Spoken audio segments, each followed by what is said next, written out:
kanker adalah penyakit akibat pertumbuhan tidak normal dari sel-sel jaringan tubuh yang berubah menjadi sel kanker.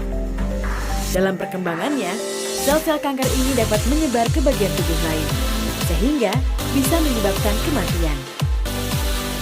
Sampai saat ini, para ahli kesehatan belum mengetahui penyebab pasti timbulnya kanker ini. Hingga kini, kanker yang menyerang tubuh manusia mencapai lebih dari 100 jenis.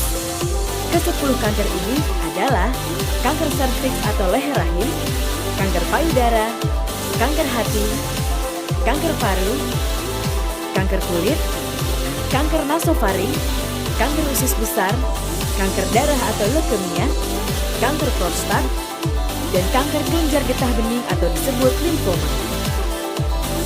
Dari ke-10 jenis ini, kanker payudara merupakan penyebab kematian tertinggi dalam kurun waktu tahun 2001 sampai 2010. Menurut data Kementerian Kesehatan, perbandingan jumlah pasien kanker payudara pada 2012 mencapai 4,3 banding 1.000 pasien kanker lain. Padahal data sebelumnya menyebutkan jumlahnya hanya 1 banding 1.000 orang. Data lain menyebutkan perempuan memiliki risiko yang jauh lebih besar dibanding laki-laki. Lalu, apa sebenarnya itu kanker payudara? Sesuai namanya, kanker ini menyerang jaringan dan sel-sel tubuh manusia pada bagian payudara. Oleh karena sel kanker payudara ini tumbuh secara diam-diam, kita perlu mengenali gejala-gejalanya sejak dini. Gerakan sadari atau periksa payudara sendiri. Sadari sudah bisa dilakukan oleh perempuan sejak remaja.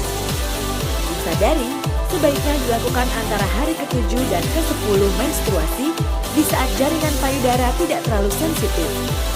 Di setiap gerakan sadari, cermati perubahan bentuk, ukuran payudara, permukaannya, serta putih.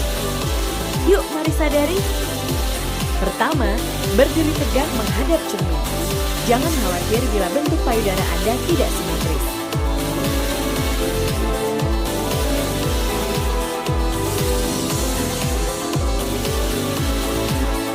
Kedua, letakkan kedua tangan di belakang kepala. Dorong siku ke depan dan dorong siku ke belakang.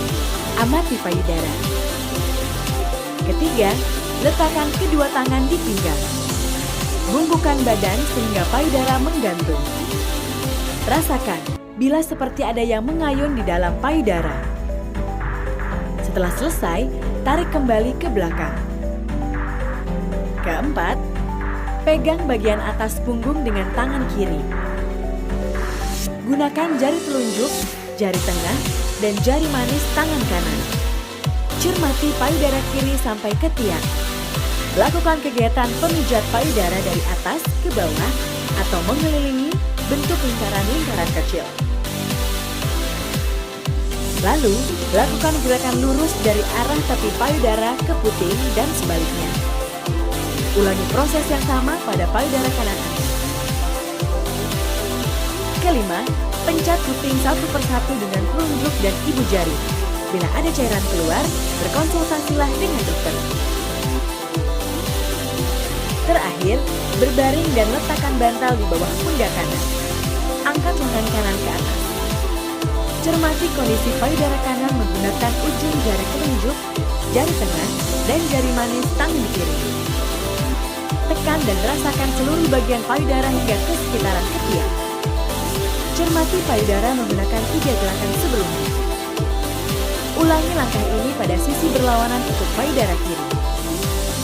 Pemeriksaan gigi ini penting, terutama bagi yang memiliki risiko tinggi, yakni mereka yang memiliki riwayat penyakit kanker pada keluarga, perokok, pemakaian hormonal berkepanjangan, perempuan yang mengalami menstruasi dini atau menopause terlambat, dan mereka yang melahirkan anak pertama di atas 35 tahun.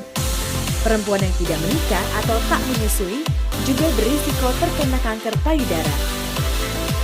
Jika pada pemeriksaan sadari teraba benjolan yang berpotensi sebagai kanker payudara, jangan malu dan takut. 8 dari 10 benjolan yang ada di payudara bersifat jinak. Namun, ada baiknya segera periksakan ke dokter. Biasanya, para dokter akan merekomendasikan untuk melakukan mamografi, USG biopsi payudara ataupun pengambilan jaringan kanker atau biopsi guna memastikan apakah benjolan itu kanker atau bukan.